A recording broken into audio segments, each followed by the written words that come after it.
So that really is interesting, Rob, and I just love the kind of the background story. I'm always interested in that. Values is a big part in any business, and I know you've shared them offline with me in terms of some of those key values you have, Rob. That respect, that accountability, that honesty, and listening skills is clearly a big one. But just tell me, Rob, a little bit more, and our audience, of course, what those values mean to you and how it's really relevant to your brilliant business. Mark Twain wrote, "You never have to remember what you say when you speak the truth." And I'm a firm believer in that because, and I'll go into it. And quite frankly, when I'm selling health insurance, let's be honest, all health insurance sucks. It's up to me to make sure you're in the one that sucks the least for you. All right. So, honestly, it's all about what's in it for me, for the people that I work with, what's in it for them. They want the product service. They want to be introduced to something that's going to do the most for them, not the most for me. There's a lot of agents out there that sell the products to people that make them the most money instead of offering the most in benefits.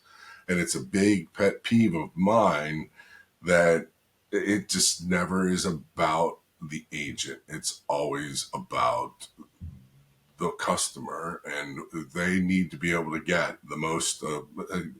They need the most from the interaction. That's why you're brought into this equation, and the whole bodyguard. Whether it's your health or your wealth, I am here to protect you, your health and your wealth. No, that's fantastic. That's fantastic. And I love that Mark Twain quote with a number of books behind me. I can guarantee that's in one of them. That really is great. It's so true. And that level of accountability again and the kind of reliability in what you do.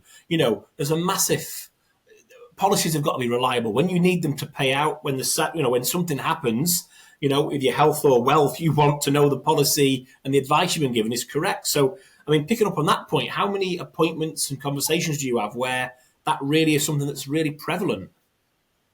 Well, it's one of the questions that I ask, is, who are the doctors? What are the medications? Because really, whether or not you have a pre-existing conditions are determined by the doctors that you see on a regular basis or the medications that you currently are taking. Because then it doesn't feel like I'm really intruding into them and saying, asking them about. Because if somebody's like, "Oh, I'm very healthy," if I ask them if they got any pre-existing conditions, and I come to find out and when I'm going over their medications, they're taking something that only a person who's diabetic would be taking. Well, I notice here that's you're taking metformin. That's for a diabetic. So you're what, type 2 diabetic? Yes, but you said you were healthy. So ultimately, there's a process of trying to uncover the things that are going to be important. Any kind of policy for the health insurance industry. It's all about accessibility to, and that's what gives it the value. The value is to the accessibility to the doctors and facilities that suits your needs, not my needs, your needs. And ultimately it has to fit into your budget, your budget, not my budget, your budget. And then ultimately it's, that's going to be, what best suits your needs and budget is the policy that sucks the least. Yeah. And I've had many occasions where people have approached me and said, "I've been in this plan for 14 years and it's just starting to get way too expensive."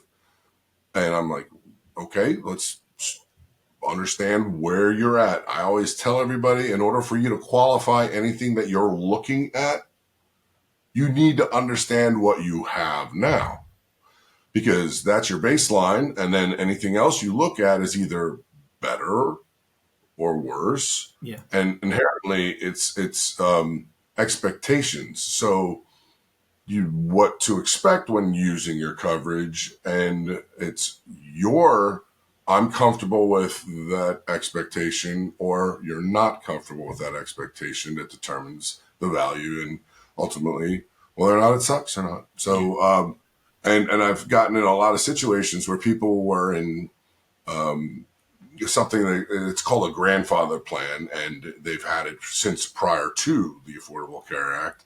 And in many cases, I'm like, you know what? I wouldn't leave this policy ever until you get into Medicare.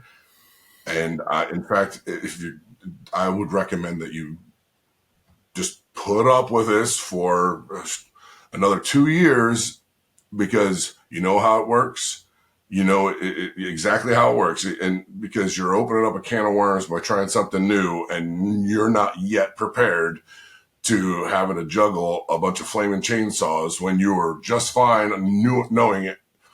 I gave my card, got it all taken care of. I knew what to expect, but you're inherently introducing some new. It's the risks, as opposed to paying less money. The reward is not as intelligent of a decision to be making. You want to be able to be, dependable with things and the decisions you're making, and I'll help you to understand it. I want you to realize that I need to stay in this policy, not me saying just solely, I would recommend you stay in this policy. I want you to really understand that, I see what you're saying. You're correct. Okay.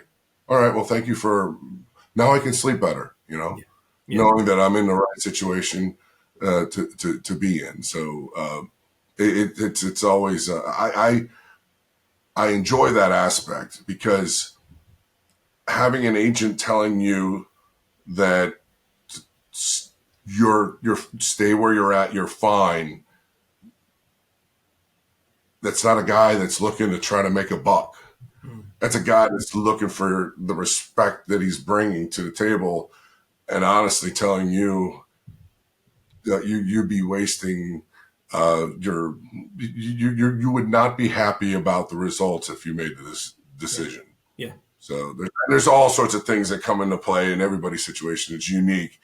But my goal is not to confuse you with industry jargon and things of that nature. Nothing makes me more really angry when people start talking with acronyms and things in the industry, and I'm like, hold on, slow down. What the hell are you talking about? And I promise everybody to say that I will never use industry jargon in order to describe a situation, because you don't care how smart I am. You just care how much I give a crap about what it is that you're trying to achieve, Yeah. and understand that. That's what I need to understand and really tackle. It's your goals. And once we, have a direction to meet your goals, let's call it a day, Yeah. you know? Yeah, I think that's great, and I think again, using those listening skills, using that respect you obviously have for your clients, really gives myself and again the audience, the viewers, that real quick stop understanding of the value, which is so important. So I really thank you for sharing that with me, Rob, because I think it's brilliant that is the base to work from, and like you say, any business that doesn't start with their customer in mind is a business that's just not going anywhere. So thank you for sharing that with me.